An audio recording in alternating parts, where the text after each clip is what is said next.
नमस्कार दोस्तों। हमने पिछली क्लास में बात करी थी अजीत सिंह के बारे में। अजीत सिंह की हत्या इसके पुत्र भगत सिंह ने कर दी थी। अभय सिंह के कहने पर हत्या करी गई थी। अब हम चर्चा करेंगे महाराजा अभय सिंह की। महाराजा अभय सिंह। अच्छा, जो महाराजा अभय सिंह थे, अभय सिंह, इनका कार्यकाल कब से कब तक रहा है? तो 1724 से लेकर के और 1749 तक इनका कार्यकाल रहा है। 1724 से लेकर के 1749 तक इनका कार्यकाल रहा है। बात करते हैं कि इनके पिताजी का नाम क्या था। तो इनके पिताजी हुआ करते थे अजीत सिंह। कौन थे? अजीत सिंह। अजीत सिंह हुआ करते थे। अच्छा, इसके बाद में और बात करते हैं कि भाई साहब इनका जन्म जो हुआ वो कब हुआ? तो इनका जन्म हुआ था 7 नवंबर को। 7 नवंबर और 1702 ईस्वी को इनका क्या हुआ था? जन्म हुआ था। इधर से बात करते हैं कि राज्याभिषेक कब जन्म की कहां पर हुआ था, पूछ लेता है तो बताना मेहरानगढ़ दुर्ग में हुआ था। कौन से दुर्ग में हुआ था? मेहरानगढ़ दुर्ग में हुआ था। और इधर से बात कर लेते हैं कि भाई साहब इनका राज्याभिषेक कब हुआ? क्या हुआ? राज्याभिषेक। और राज्याभिषेक की बात आती है तो राज्याभिषेक के लिए आपको लिखना है, बताना है इसके लिए कि 17 जुलाई को हुआ। और 17 जुलाई कब? 1734 ईस्वी में, 24 ईस्वी में, 17 जुलाई 1724 ईस्वी में। और वो ध्यान रखना है कि अभय सिंह ने एक भाग भी लिया था, हुड्डा सम्मेलन भी हुआ और हुड्डा सम्मेलन में इन्होंने भाग लिया था। दोनों भाइयों ने लिया था। नागौर से कौन गया था? भगत सिंह गया था। और जोधपुर से कौन गया था? मारवाड़ से कौन गया था? तो अभय सिंह गया था। 17 जुलाई 1734 को हुड्डा सम्मेलन होगा, उसकी भी चर्चा करेंगे। हम अभी बात कर रहे हैं किसकी? महाराजा अभय सिंह की। अभय सिंह के बारे में और जानकारी, इनका एक हाकिम हुआ करता था। इनका क्या हुआ करता? हाकिम हुआ करता था। तो हाकिम का नाम था गिरधारी दास भंडारी। गिरधारी दास भंडारी, ये हुआ करता था इनका हाकिम। और ये हाकिम, यही हाकिम था जिसने बहुत सारा अन्याय किया। वो घटना जो आपको याद दिला दूं मैं, खेजड़ली घटना याद आ जाएगी आपको। सारी चर्चाएं कर रहा हूं मैं। घटना हुई खेजड़ली घटना और गिरधारी दास को लकड़ी लेने के लिए भेज दिया। इसने क्या किया? महाराजा ने महलों का नवनिर्माण शुरू कर दिया था। क्या शुरू किया? नवनिर्माण शुरू किया। और जब नवनिर्माण शुरू किया तो उसके लिए लकड़ी की आवश्यकता हुई, क्योंकि लकड़ी से जला करके लकड़ी को चूना बनाया करते थे। और चूना जो हुआ करता था वो किसके काम आया करता था? वो दुर्गों में लगाने के लिए, महलों को बनाने के लिए, मकान चुनने के लिए काम आया करता था। तो उसका निर्माण करने के लिए इसने क्या? लकड़ी मंगाई, है ना। नवनिर्माण शुरू किया और लकड़ी मंगवाई। लकड़ी मंगाने की आज्ञा दे दी कि भाई आप क्या लेकर के आओ? लकड़ियां लेकर के आओ। गिरधारी दास चला और गिरधारी दास पहुंच जाता है कौन से गांव में? गिरधारी दास पहुंच जाता है खेजड़ली गांव में। और खेजड़ली गांव में एक घटना होती है। गौर से सुनना, ध्यान से सुनना, सारी चर्चाएं यहीं पर क्लियर हो जाएंगी। तो एक घटना होती है खेजड़ली घटना। घटना का नाम दिया गया है खेजड़ली। खेजड़ली, खेजड़ली गांव हुआ करता था, उस गांव की घटना है, इसीलिए इसका नाम क्या दे दिया? खेजड़ली घटना। खेजड़ली घटना। आपसे पूछे घटना को अंजाम कब दिया गया था? तो 28 अगस्त। 28 अगस्त। और 28 अगस्त कब? 1730 ईस्वी को इस घटना को अंजाम दिया गया था। लगभग राज्याभिषेक के 6 वर्ष बाद ये घटना को अंजाम दे दिया था इसके हाकिम ने, अभय सिंह के हाकिम ने, गिरधारी दास ने। और घटना क्या हुई थी? तो हाकिम पहुंचता है, गिरधारी दास पहुंचता है। और गिरधारी दास कहां पर पहुंचा? गिरधारी दास पहुंच गया खेजड़ली गांव। गिरधारी दास लकड़ी लेने, गिरधारी दास लकड़ी लेने, लकड़ी लेने सेना के साथ, और सेना के साथ पहुंचा। सेना के साथ पहुंच गया कौन से गांव में? गांव है खेजड़ली। कौन सा गांव है? खेजड़ली गांव। और इस खेजड़ली गांव में उसने खेजड़ी के वृक्ष काटना शुरू कर दिया।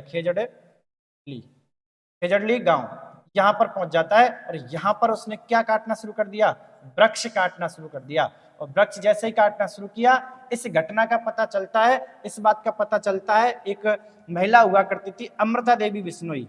अमृता देवी बिश्नोई ये हुआ करती थी। इस महिला को पता चला, अमृता देवी बिश्नोई को। और जैसे इस महिला को पता चला, दौड़ी दौड़ी आई और खेजड़ी के जो वृक्ष हुआ करते थे उनको काटने से मना किया कि हाकिम जी आप खेजड़ी के वृक्ष नहीं काट सकते, यदि आप वृक्ष काटोगे तो बुरा हो जाएगा।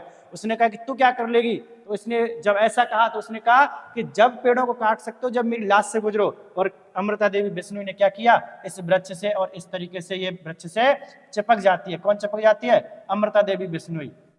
अमृता देवी बिश्नोई वृक्ष से चिपक जाती है। और जैसे ही चिपक जाती है तो गिरधारी दास के सैनिकों ने अमृता देवी का क्या कर दिया?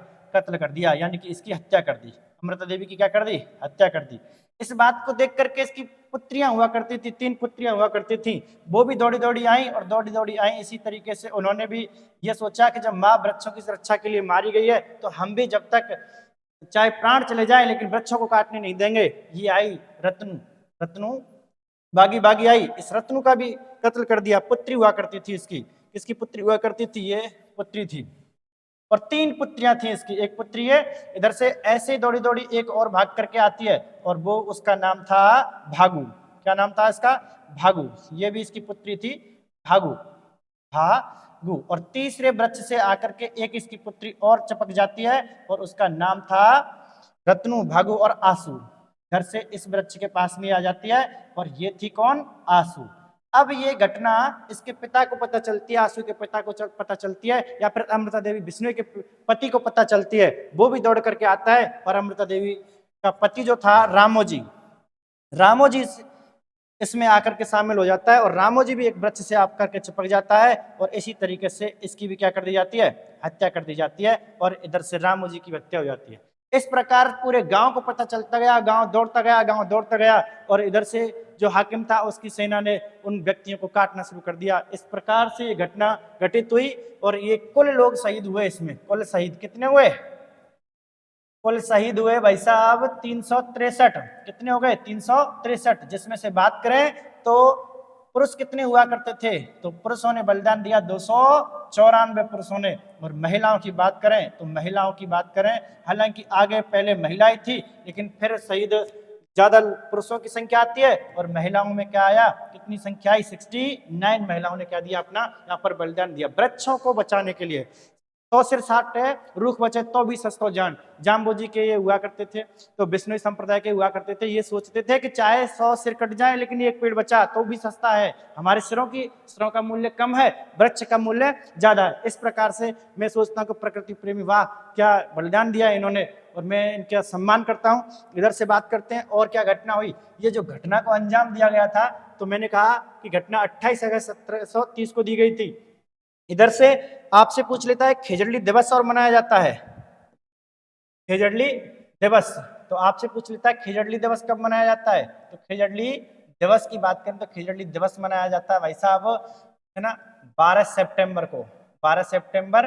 और ये प्रथम बार कब मनाया गया? आपसे पूछे कि खेजड़ली दिवस प्रथम बार यानी कि कब से मनाया जा रहा है, तो 12 सितंबर और 1978 से इस दिवस को मनाया जाता है। ये बात भी आपको साथ साथ याद रख लेनी है। और ये घटना घटी थी तो भाद्रपद शुक्ल दशमी के दिन घटी थी, भाद्रपद शुक्ल दशमी के दिन ये घटना घटी थी। तो ये भी आपको ध्यान रखना है। मैंने खेजड़ली घटना के बारे में पूरी चर्चा करी, अभय सिंह के समय की ये घटना है। इसके बाद में एक और आपको बता देता हूँ कि इसके बाद में एक युद्ध और होगा, गगवाना का युद्ध। उसके बाद फिर हम पढ़ेंगे कई घटना, इसके साथ साथ चलते चलेंगे और बताते चलेंगे आपको। चलिए इसके बाद ये थोड़ी सी और चर्चा कर लेता हूँ। इसी में क्या है कि वृक्षों के लिए, यानी कि जो अमृता देवी बिश्नोई थे, अमृता देवी बिश्नोई की स्मृति में, अमृता देवी बिश्नोई की स्मृति में, और स्मृति में एक वानिकी पुरस्कार दिया गया। राजस्थान में वानिकी पुरस्कार दिया गया है ना, यहाँ पे लिख देता हूँ सीधा, वानिकी पुरस्कार इसके नाम पर शुरू किया गया है पुरस्कार। कौन सा? अमृता देवी बिश्नोई वानिकी पुरस्कार। कब से शुरू किया गया है? ये शुरू किया गया है भाई साहब 1994 से शुरू किया गया है ना। राजस्थान का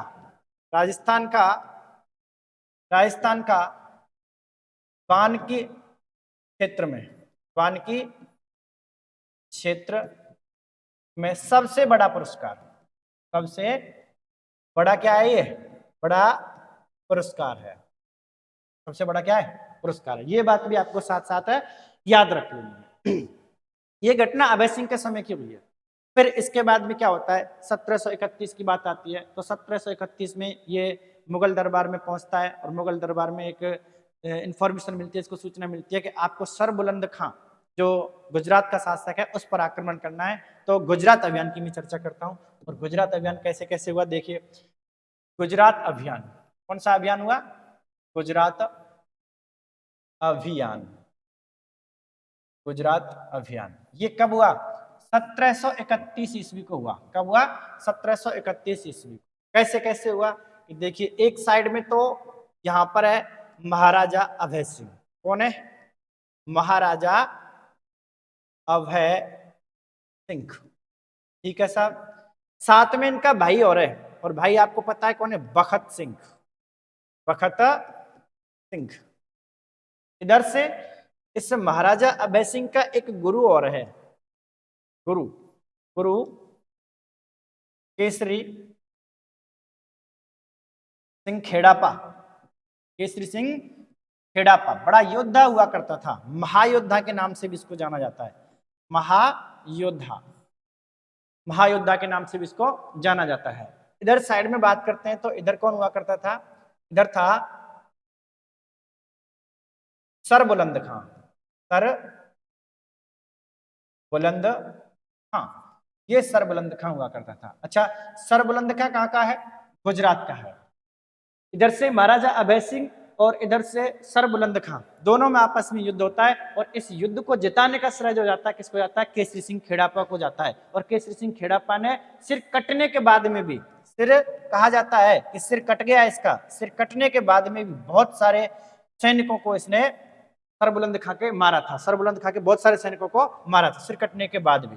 तो कितना बड़ा योद्धा होगा, सोच के देख सकते हैं कि आपके सिर कटने के बाद में भी लड़ रहा है, मतलब रणभूमि में उसके हाथ पांव पैर अब भी चल रहे हैं सिर कटने के बाद में भी, जबकि सिर तो अपना कंट्रोलर होता है, फिर भी कंट्रोलर ना होने के बाद में भी कंट्रोल करके चल रहे हैं और किसके? सरबुलंद खां के सैनिकों को दबादब मारे जा रहे हैं। तो सरबुलंद खां, ये भी बात आपको साथ साथ याद रख लेनी है। इधर से जीत किसकी हो जाती है? और जीत हो गई भाई साहब, जीत गया कौन? जीत गया महाराजा अभय सिंह। इस युद्ध को जीत करके लौटता है कौन? अभय सिंह। 1731 ईस्वी का हुआ करता था। फिर इसके बाद में आती है कौन सी? कौन सी? एक आपने घटना तो नहीं कह सकते उसको, एक समझौता हुआ था।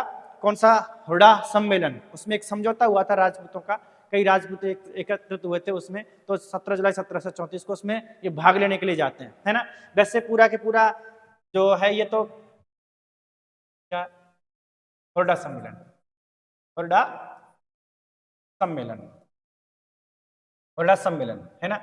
मारवाड़ का शासक कौन था उस टाइम पर? तो अभय सिंह हुआ करता। 17 जुलाई और 1734 को इनके समय में हुआ, है ना। तो मैं इतना लिख रहा हूं इसमें, हुडा सम्मेलन में भाग लिया।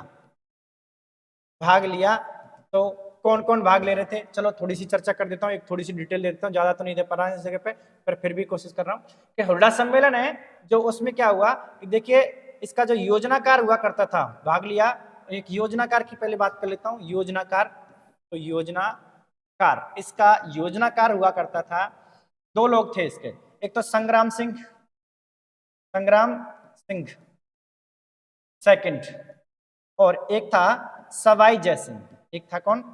सवाई जयसिंह, या फिर मैं जयसिंह सेकंड कहूं। दोनों ने इसकी योजना बनाई। योजना बनाई क्यों बनाई थी? मराठों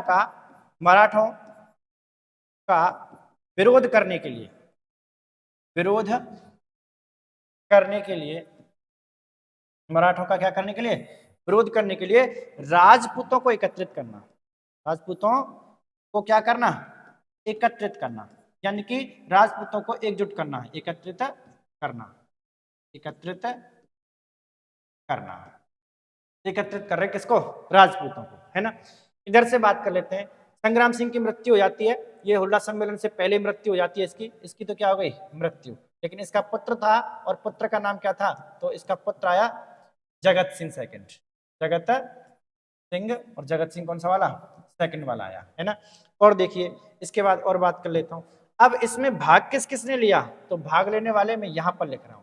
तो एक तो हुआ करते थे आमिर से, और आमिर से कौन हो गया? आमिर से हो गया सवाई जय सिंह, सवाई जय सिंह हो गया, है ना। इधर से बात करते हैं और कौन आया? तो इधर मेवाड़ से कौन आया? मेवाड़ से आया जगत सिंह सेकंड। जगत सिंह कौन सा वाला? सेकंड वाला। इधर से अब बात करता हूं मैं मारवाड़ की। तो मारवाड़ से जो आया वो कौन आया था? वो मारवाड़ से आया एक तो अभय सिंह था, और अभय सिंह अपने भाई को जहां लेकर चलता है साथ में लेकर चलता है। तो नागौर बखत सिंह के पास में हुआ करता था उस टाइम पर, तो नागौर से आया बखत सिंह। कौन आया? बखत सिंह आया। इधर से और बात करते हैं, इधर बात करते हैं करौली। तो करौली से कौन आया? तो करौली से आया भाई साहब, करौली से कौन आया? तो करौली से आया गोपाल पाल। गोपाल पाल ये आया। किशनगढ़ से कौन आया? किशनगढ़ से आया, किशनगढ़ से आया राज सिंह। कौन आया? राज। ये आपस में एकत्रित होते हैं, राजपूत राजा एकत्रित होते हैं और सभी राजपूत राजाओं ने ये प्रण लिया कि हम सब मिलकर के मराठों का क्या करेंगे? विरोध करेंगे। क्यों करेंगे? कारण था कि मराठों का यहाँ पर प्रभाव बढ़ता ही जा रहा था।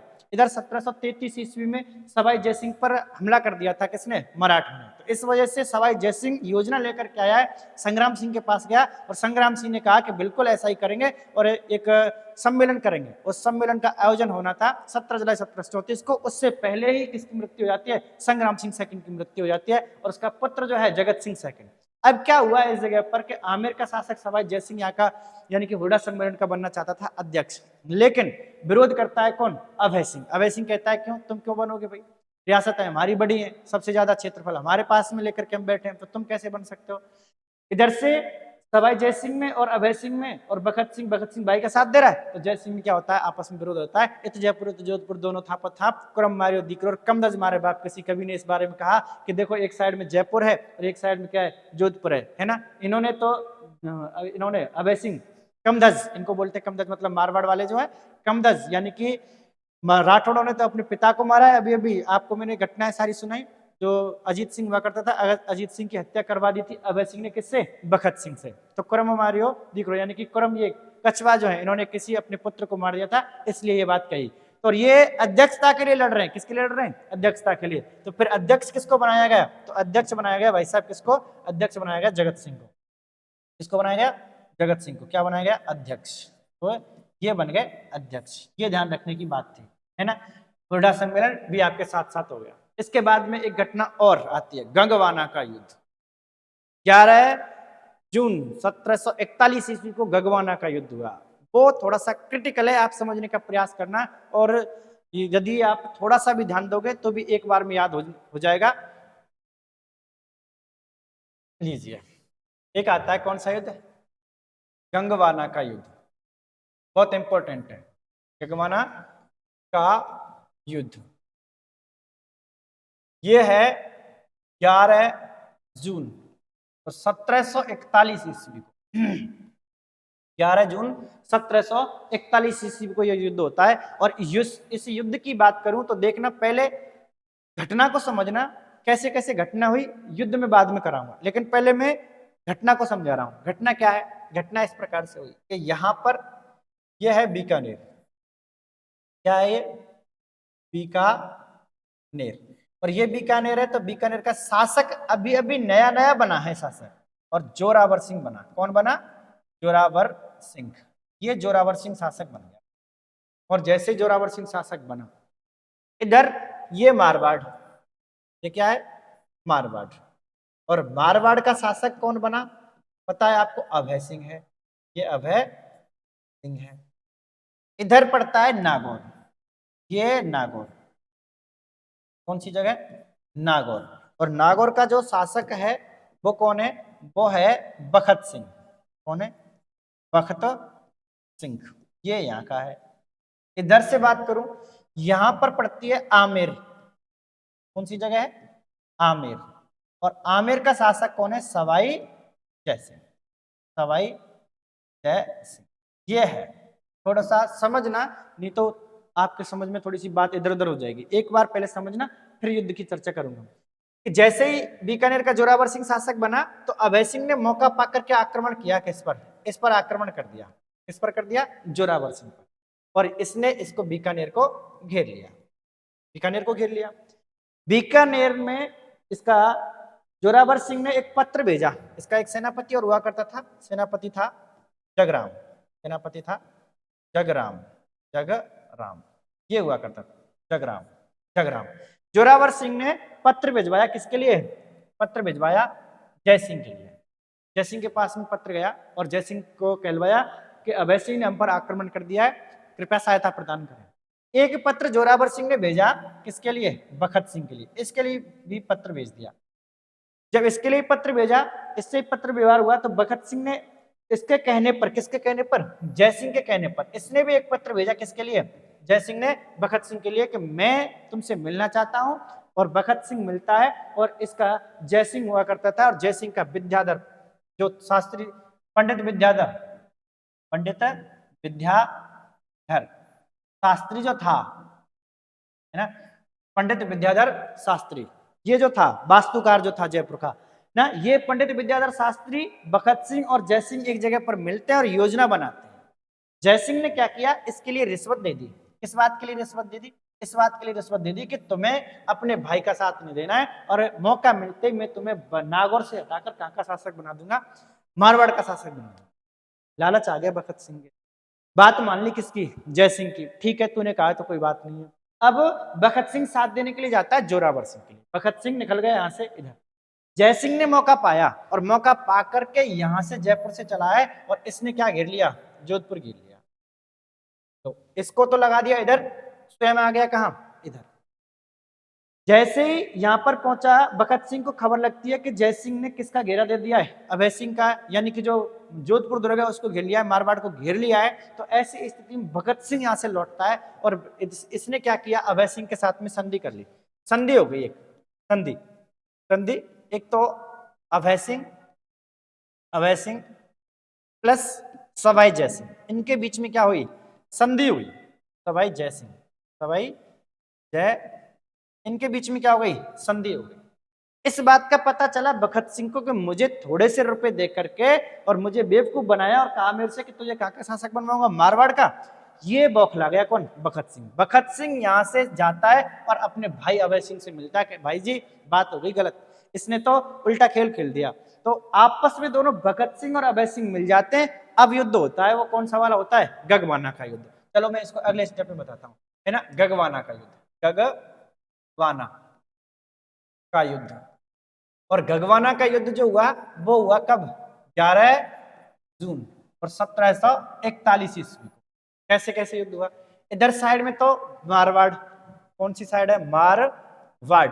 और मारवाड़ से कौन कौन है? मारवाड़ से अभय सिंह तो है ही है, अभय सिंह, और साथ में कौन है इसके? बखत सिंह। लेकिन अभय सिंह रोल कम प्ले करता है, बखत सिंह ज्यादा। वर्सेस इधर की बात करें तो यहां पर कौन है? यहां पर है सवाई जय सिंह, सवाई जय सिंह, सवाई जय सिंह। ये युद्ध हुआ, इन दोनों के बीच में युद्ध हुआ। बखत सिंह मात्र 1000 राठौड़ों के साथ में, कितने सैनिक थे इसके? 1000, मात्र कितने? 1000 सैनिक थे, सैनिक 1000 सैनिक, और राठौड़ सैनिक हुआ करते थे। और राठौड़ सैनिकों के साथ में इसने आक्रमण किया। जो जगह पड़ती है वो गगवाना पड़ती है। इधर से सवाई जय सिंह की क्या आ गई? सेना आ गई, और सवाई जय सिंह की सेना आई, इधर से बखत सिंह की सेना आई। दोनों में घमासान तरीके से युद्ध हुआ। इस प्रकार से 1000 सैनिकों ने इसके सवाई जय सिंह के सैनिकों को मारा। जैसे ये सैनिकों की संख्या बहुत ज्यादा थी, मात्र 1000 सैनिकों ने बहुत सारे सैनिकों को मार दिया, और ऐसा लग रहा था कि बखत सिंह युद्ध को जीते जा रहा है। ये दूर से देख रहा था सवाई जय सिंह। सवाई जय सिंह के कुछ सरदार थे जो इस बात को देख रहे थे कि जीतने वाला है, कौन जीतने वाला है? बखत सिंह जीतने वाला है। तो बखत सिंह को यहाँ पर अकेला छोड़ दिया गया और सेना को पीछे हटा लिया गया। और सरदार बताते, इसको कहते हैं कि बखत सिंह भाग जा, तुझे मौका दिया जा रहा है। लेकिन बखत सिंह ऐसे कैसे मान जाए? नहीं जा रहा है बखत सिंह। तो बखत सिंह जब इधर से सेना आ ही नहीं रही है, तो इधर इसका सीताराम जी की मूर्ति को साथ में लेकर के आया था ये सवाई जय सिंह। सीताराम जी की मूर्ति को साथ में लेकर के आया था। जैसे ये मूर्ति हाथ लग जाती है किसके? बखत सिंह को, तो बखत सिंह मूर्ति को साथ में ले आया। मूर्ति को क्या ले आया? साथ में ले आया। कहा जाता है कि इस युद्ध को तो अंतिम जीत तो किसकी मानते हैं? अंतिम जीत तो इसकी मानते हैं, लेकिन फिर भी अंतिम जीत कैसी रही? आपको मैंने सारी घटना सुनाई, पता चल रहा है इस बात का। कुछ समय बाद इसमें आपस में समझौता हो गया, और फिर क्या हो गई? संधि हो गई। फिर बाद में क्या हो गया? समझौता हो गया। तो गगवाना का युद्ध हुआ। कब हुआ? 11 जून 1741 ईस्वी को हुआ। याद रख लेना है, ये बात भी आपको ढंग से याद रखनी है। अच्छा, एक थोड़ी सी बात और मैं पीछे की साइड में जाना चाहता हूँ। ये गुजरात अभियान जो 1731 को जो हुआ था, सरबलंद का, गुजरात अभियान का वर्णन किसने किया है? गुजरात अभियान का आंखों देखा वर्णन, आंखों देखा। तो आंखों देखा जो वर्णन किया वो किसने किया है? आंखों देखा वर्णन, तो वो किया है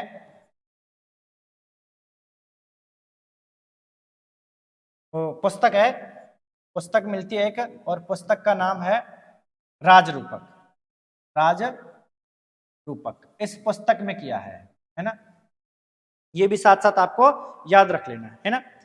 तो अच्छा, राजरूपक और वीरभान रत्न, वीरभान रत्न इसने किया, पुस्तक का लेखक है वीरभान रत्न, इसने किया था। ये सरबुलंद का, ये थोड़ा सा याद रखना, गुजरात वाला है।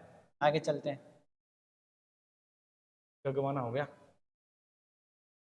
इस प्रकार से अब बात करते हैं किसकी, इसकी आगे अगले स्टेप में बात करें तो यहां पर देखिए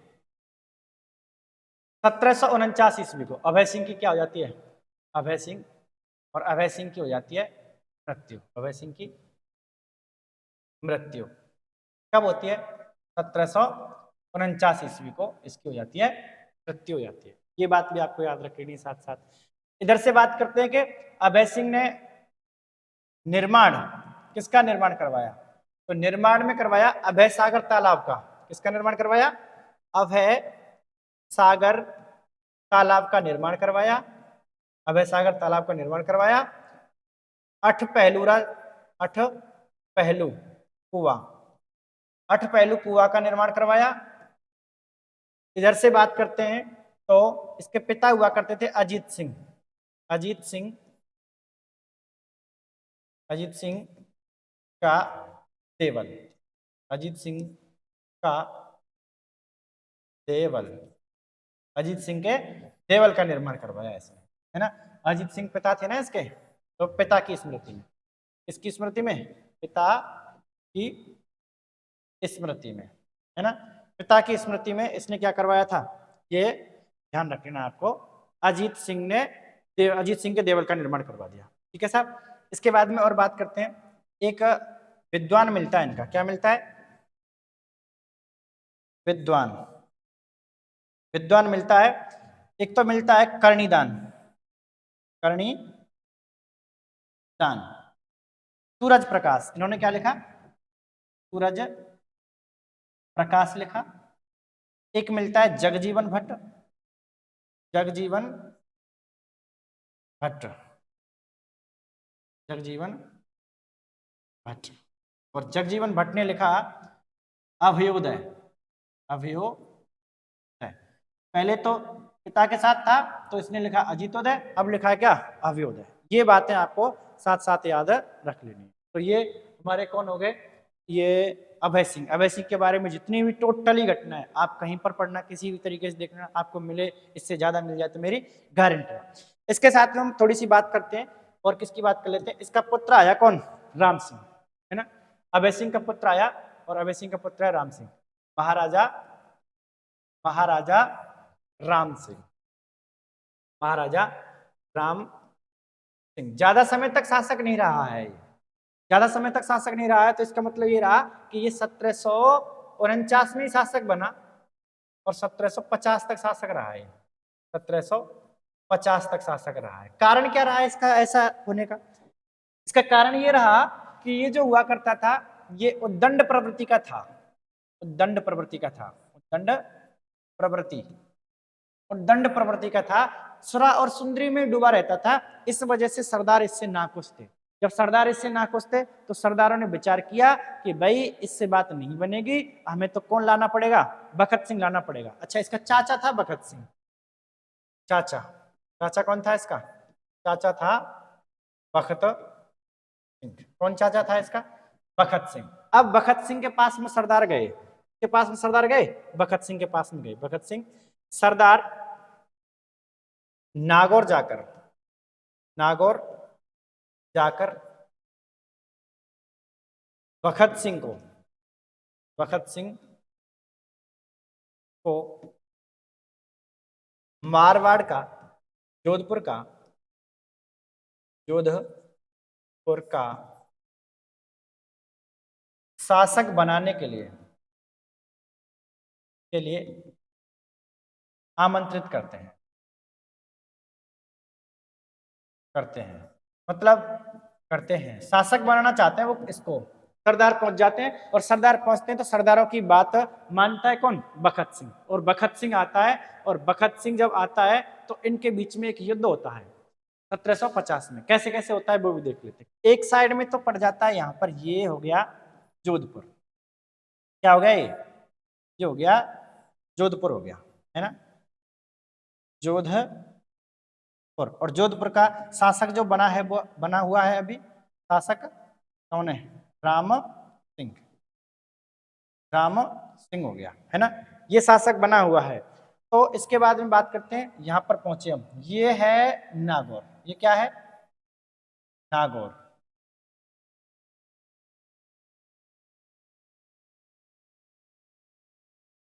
नागौर, और नागौर का कौन है, बखत सिंह, बखत सिंह, है ना। अब जैसे ही सरदारों ने कहा, सरदारों के कहने पर बखत सिंह आता है कहां पर, जोधपुर आता है। और जोधपुर आता है तो इधर से ये बुला लेता है अपने मराठों को साथ में मिलाने के लिए। साथ इसने लिया किसको, मराठा।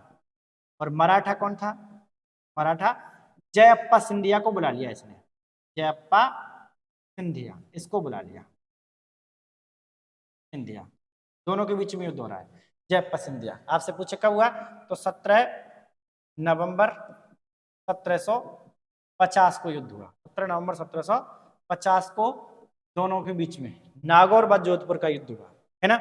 इधर से बात करते हैं, बखत सिंह के साथ में कौन आया, तो बखत सिंह के साथ आया, बखत सिंह के साथ आ गया, ये इधर हो गया, बखत सिंह के साथ आया और वो आया मल्हार राव होलकर, मल्हार राव होलकर, भगत सिंह के साथ आया मल्हार राव होलकर, ये इसके साथ में आ गया। जब ये इसके साथ में आ गया तो भाई साहब जीत हो गई, किसकी जीत हो जाती है, बखत सिंह। बखत सिंह जीत जाता है और यहां से किसको हटा देता है, राम सिंह को हटा देता है। और जब ये राम सिंह को हटा देता है तो शासक बन जाता है, अब कहां का, ये शासक बन गया जोधपुर का, जोधपुर।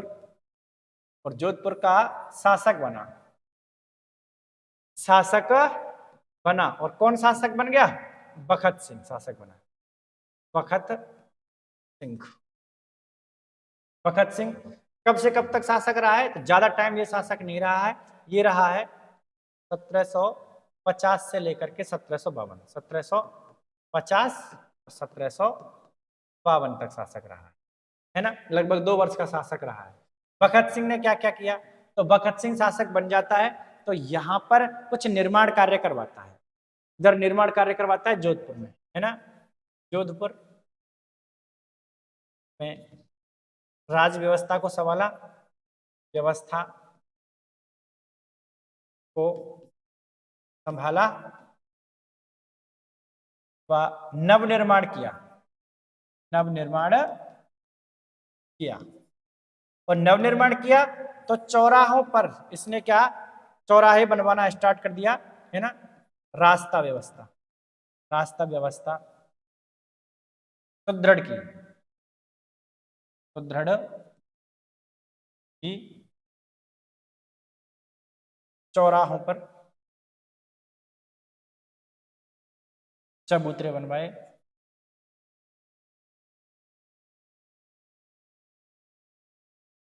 और इधर से इसने क्या किया, अजमेर पर अधिकार कर लिया, अजमेर पर क्या कर लिया इसने, अधिकार कर लिया, अधिकार कर लिया, है ना।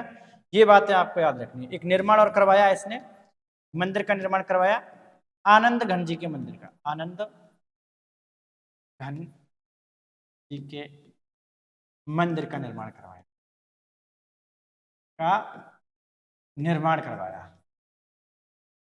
और 1752 ईस्वी में इसकी क्या हो जाती है, मृत्यु हो जाती है। फिर इसका पुत्र आता है विजय सिंह, और विजय सिंह इसका शासक बनता है। वो क्लास में बात करेंगे, अगली क्लास में। ये जो क्लास आपको पसंद आई हो, अच्छी लगी हो, तो कृपया लाइक शेयर कमेंट जरूर करें। धन्यवाद।